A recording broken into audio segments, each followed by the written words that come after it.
Welcome back to Tactics, and in this video we're just going to run through our thoughts from England v Greece. Just going to start off by looking at Greece across the last three games. So they tend to play out of a 4-2-3-1, 4-2-4. So we will always look at the opposition systems first to get a feel of what the matchups are going to look like and see how that affects the four phases. Out of possession, they have a tendency when they look to press to go into a 4-4-2. So that's the centre forward and the cam. Squeeze up the back line to make sure the distance is right. And then every now and again, when they see the right opportunity, they would look to press with a two wide forward. Sometimes that might be one, sometimes that might be two, depending on how aggressive they're wanting to be. Just looking at some of the stats across the three games. So they've only conceded one goal. They've scored 7 goals. They've created 31 chances with an average possession of 44%. So what do these stats say? Now, it doesn't delve into loads of detail, but it just gives you a good understanding. So you know they're not conceding many goals, so the defensive structure is potentially strong. They're scoring goals, and they're creating a lot of chances, but with an average possession of 44.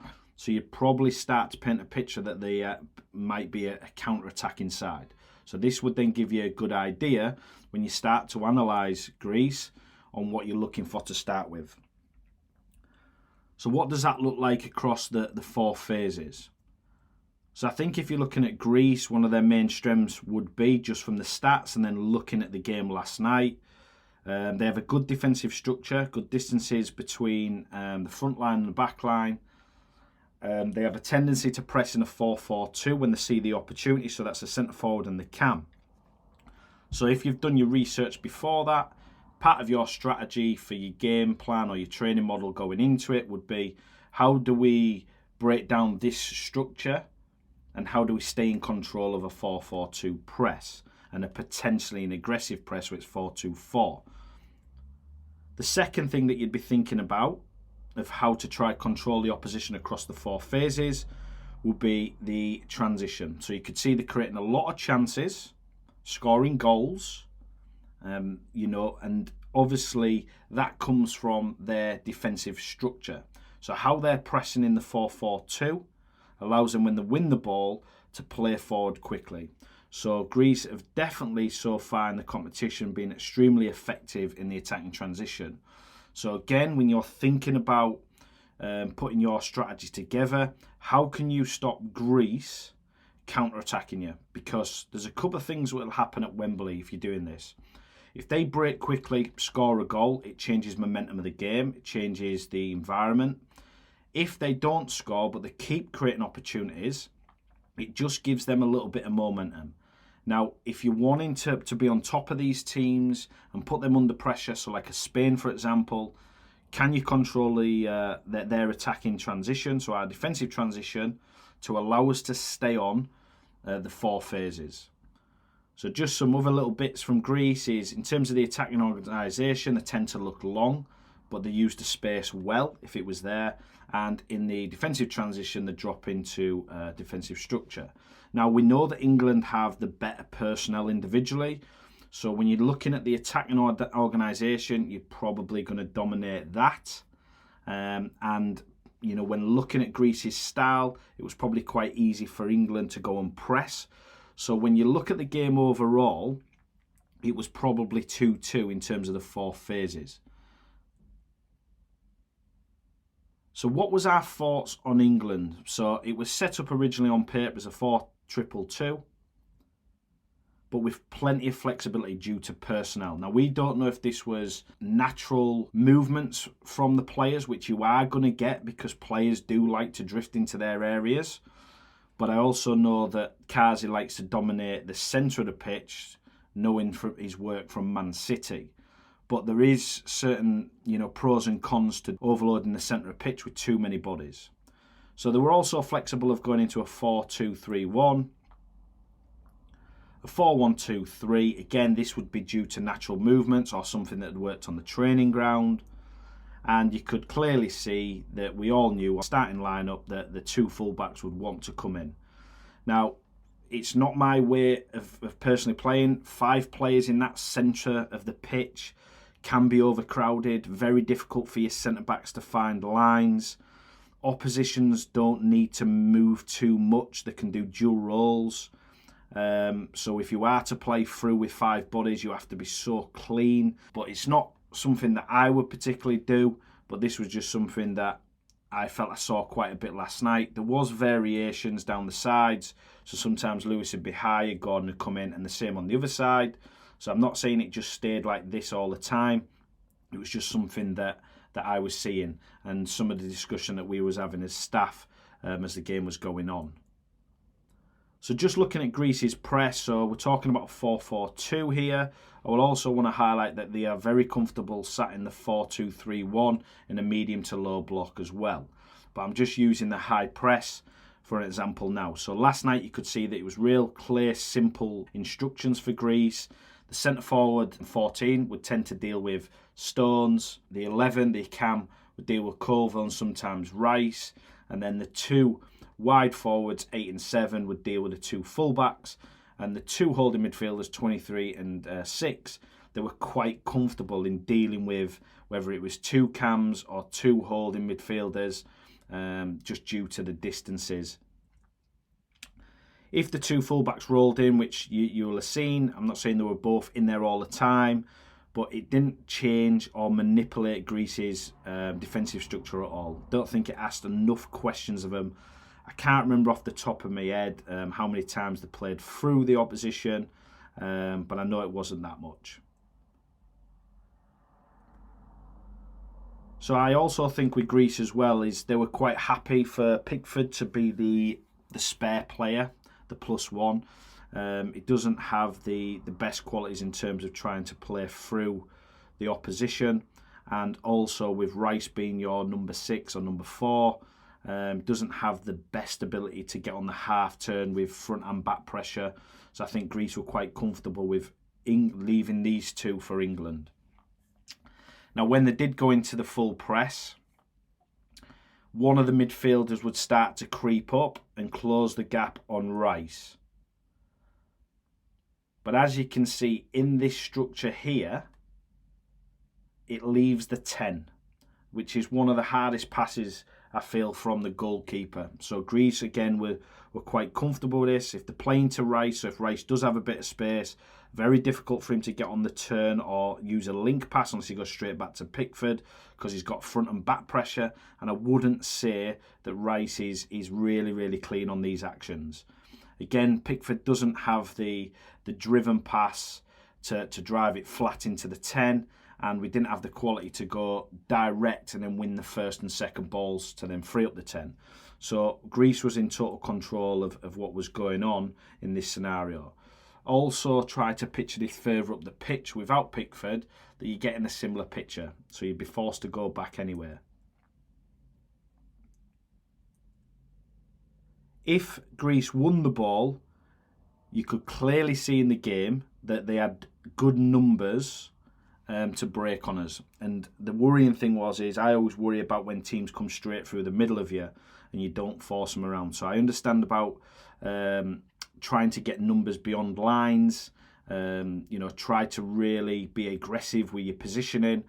But on the flip side of that, if you lose the ball, you don't want to allow the opposition to come straight down the middle of you in the 3 channels, which you could see that there was so much space for them to breaking down the 3 channels, but also across the 5. So, for me, you could see this clearly, and you could see this in Greece's strategy before the game.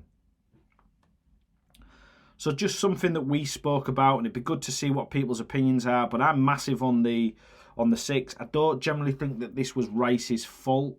I think Arsenal utilised Rice in a better way. I'm not going to go into all that now of how Arteta uses him. But for me, he's got the key attributes to become a third centre-back. And there was times in the game yesterday we were talking, and I mentioned a few times, Rice needs to drop onto the defensive line. It'll change the picture for us.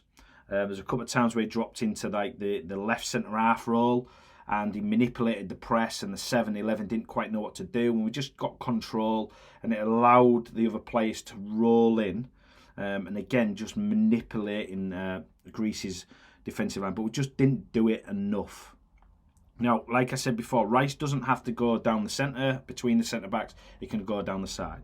The key thing for this is you are manipulating the two older midfielders who are trying to creep up on you. So if that's been their job and that strategy, when they've been working on that, they've now got a question. Do I stay now or do I go all the way with Rice? If they go all the way with Rice, then your 10's got more space, so it gives you a better passing line, more space to play that pass into your 10. Still not the easiest pass though. It also gives you opportunity to have the 4v2, that's including Pickford. So Pickford's not instantly under pressure. So if the ball moved to Stones, for an example, the 11 has a decision to make. And they'll tend to probably jump onto Rice. So that frees up Pickford, unopposed, to get it and shift the ball. And I think that's where Pickford's at his best. He's not at his best when he has to try and play a link pass to find the free player. So I just think that this allows England to get control, move the defensive structure more. And also, you could see that when it asks a question, of the 7 and the 8 on do they press, which Greece do sometimes. So if they went and pressed Stones, then you can start to manipulate the side of the press up. Can you play around them? So it might be that your fullback goes into a natural position. Perfect. So they can get on the ball and you can get the 2v2 higher up the pitch. It might be, if you're looking at the De Bruyne one from Man City, rolls into the outside. So the holding midfielder's got a decision again. Do I go? If they step onto the fullback, it frees them up still. And again, you're just asking questions of Greece. And if Saka drops deeper because he wants to get on the ball, the fullback's now got a question. But you remember, you're still in control. You've got Pickford as your spare. As soon as you don't see the spare, you can clip the ball longer and you've got a better chance of winning second balls. So if we just move the pitch further up, so if we just put Greece in their structure in terms of pressing, as you can clearly see, if England lost the ball in this situation, which I saw quite a lot, now it could look slightly different. Ireland might be wide or it might be higher. Parma might be deeper. You'll still see it, but the principle's exactly the same. Greece were in positions where they could counter England straight down the middle. And when they won the ball, the 14, the centre forward, would spin off the back of Stones. The 11 would go straight down the middle, and the 7 and 8 was quick as well, that they'd just exploit the spaces either side.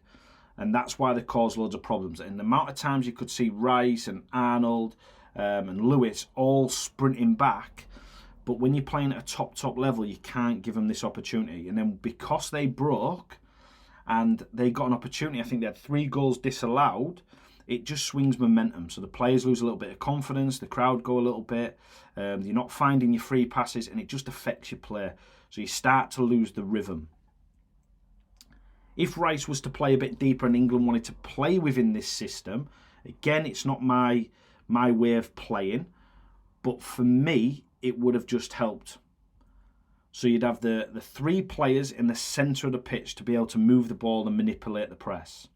You've got the 2 fullbacks, if that's what you wanted them to do, to come in, to allow to try to link the play a little bit. I do have an issue with this in terms of trying to find the 10s. It's difficult. But looking at the Man City way of how they do it with De Bruyne would roll out now.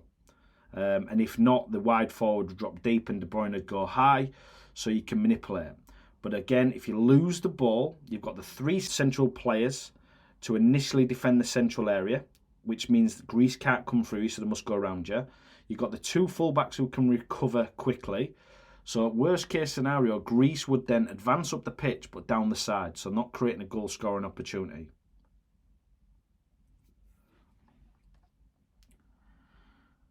So thank you again for watching, and I did say at the start this was just a real short video around our thoughts on the England v Greece. You know, we could dissect it a lot more, but it was just we just wanted to get something out there and get your thoughts on the game. We know that everybody sees the game through a different lens, so it'd be really good for you to get your comments below and see what your thoughts was, and we'll see how they fix it for the game at the weekend. But thank you again for watching, and I hope you have a good day.